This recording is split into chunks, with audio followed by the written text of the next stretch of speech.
ബംഗാളിൽ ബി പണി തുടങ്ങിയിരിക്കുന്നു എന്ന് തന്നെ മനസ്സിലാക്കാൻ സാധിക്കുന്നുണ്ട്. ആസാം മോഡൽ ഭരണമാണ് ബംഗാളിൽ ബി കൊണ്ടുവരാൻ പോകുന്നത് എന്നുള്ള ഒരു കിംവദന്തി ഇപ്പോൾ പല ഭാഗത്തു നിന്നും ഉയർന്നു വരുന്നു. ആസാമിൽ ഹിമന്ത് ബിശ്വ ശർമ്മ അവിടെ നടത്തുന്ന ഭരണത്തിൽ അവിടെയുള്ള ഹിന്ദുവിനും മുസ്ലിമിനും ക്രിസ്ത്യാനിക്കും എല്ലാം വളരെ വലിയ താല്പര്യമാണുള്ളത്, വളരെ വലിയ സാറ്റിസ്ഫാക്ഷൻ ആണുള്ളത് എന്ന് നമ്മൾ മനസ്സിലാക്കിയിരിക്കണം. ആസാമിൽ നടത്തുന്ന അതേ മോഡൽ, അതായത് ആസാമിൽ അവിടെയുള്ള ബംഗ്ലാദേശി ഇൻഫിൽട്രേറ്റേഴ്സ് ആയിട്ടുള്ള മുസ്ലിംസിനെ അവിടെയുള്ള ഇന്ത്യൻ മുസ്ലിംസ് തന്നെ വലിയ രീതിയിൽ പ്രതിരോധിക്കുന്ന കാഴ്ച നമുക്ക് കാണാനായിട്ട് സാധിക്കുന്നുണ്ട്. അപ്പോഴാണ് മാമ എന്ന് ഇവർ വിളിക്കുന്ന, അതായത് സ്വന്തം വീട്ടിലെ കാരണവരെ പോലെ പെരുമാറുന്ന ഹിമന്ത് ബിശ്വ ശർമ്മയുടെ കാലുകൾ ആസാമിൽ പതിയുന്നത്. അദ്ദേഹം മുഖ്യമന്ത്രിയാകുന്നത് അതിനുശേഷം ആസാമിന് തിരിഞ്ഞു നോക്കേണ്ടി വന്നിട്ടില്ല, ചരിത്രം പിറക്കുകയായിരുന്നു ആസാമിൽ നിന്നുള്ളതാണ് പ്രധാനപ്പെട്ട കാര്യം. പക്ഷേ ബംഗാളിലേക്ക് വരുമ്പോൾ സ്ഥിതി കുറച്ചുകൂടെ വ്യത്യസ്തമാണ്. ബംഗാളിൽ നമ്മൾ മനസ്സിലാക്കേണ്ട ഒരു കാര്യം, ആദ്യം ഒതുക്കേണ്ടത് TMCയുടെ ഗുണ്ടകളാണ്. കഴിഞ്ഞ ദിവസം ദളിത് യുവാവായ യുവമോർച്ച പ്രവർത്തകനായ ത്രിലോചൻ മഹാത്തോയുടെ കഥയാണ് സമൂഹ മാധ്യമങ്ങളിൽ പരന്നത്.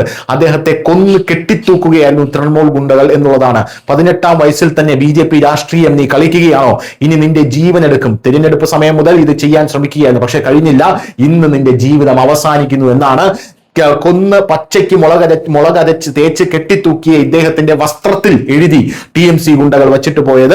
2018 മെയ് 30-നാണ് 18 വയസ്സുകാരനായിട്ടുള്ള ത്രിലോചൻ മഹാത്തോയുടെ മൃതദേഹം ബലാപൂരിലെ ഒരു മരത്തിൽ തൂങ്ങിക്കിടക്കുന്ന നിലയിൽ കണ്ടെത്തിയത്. അന്ന് നടന്ന പഞ്ചായത്ത് തിരഞ്ഞെടുപ്പിന് പിന്നാലെയാണ് ഈ കൊലപാതകം നടന്നത്. കാരണം ഒന്ന് മാത്രമാണ്, അദ്ദേഹം BJPയിൽ പ്രവർത്തിച്ചു എന്നുള്ളത്. ഇപ്പോഴിതാ ഇതേ തൃണമൂൽ ഗുണ്ടകളെ BJP ഓടിച്ചിട്ടടിക്കാൻ തുടങ്ങിയിരിക്കുന്നു എന്നുള്ള റിപ്പോർട്ടുകൾ പുറത്തു വരികയാണ്. ഓടിച്ചിട്ടടിക്കാൻ തുടങ്ങിയിരിക്കുന്നു. ബംഗാളിലെ പോലീസിന് സർവ്വ സ്വാതന്ത്ര്യം കിട്ടിയ ഒരവസ്ഥയാണ് ബംഗാളിൽ ഇപ്പോൾ കാണാൻ സാധിക്കുന്നത്. ആസാമിൽ എങ്ങനെയാണോ ഹിമന്ത് ബിശ്വ ശർമ്മ JCB റൂൾ കൊണ്ടുവരുന്നത്, അതിലും ശക്തമായിരിക്കും ബംഗാളിൽ ഇവന്റെയൊക്കെ അവസ്ഥ എന്നുള്ളതാണ് കൃത്യമായി ഇപ്പോൾ BJP സർക്കാർ പറയുന്നത്.